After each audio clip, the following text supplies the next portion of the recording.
avantage monter ouais mu xóot quoi parce que su xóotee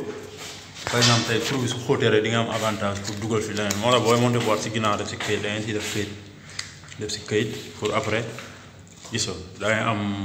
ay 10 centimètres wala 20 centimètres profondeur nga xam ne après di nga mën a lem fil bi lamas ko dugal ko ci biir comprendre même chose mën nga ko lamas dugal ci biir parce que day xóot donc avantage bi loolu la quoi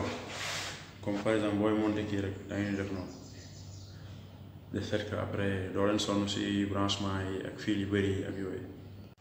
bon fii am na ñaari prise TV ñaari prise PC ñaari prise courant parce que boo xoolee fii day am télé la quoi pour télévision donc am na ñaari prise courant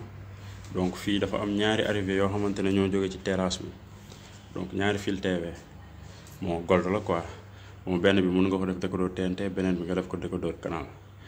ñoom dañ dem direct ci kaw donc yii nii da ngay ut fii benn support rek def ci trou parce que d'habitude duñu bëgg ñu koy dagg di ko monter ci prise bi après nga def foofu benn genre fiche quoi sinon day am perte moo tax day def direct rek ñëw ci décodeur bi.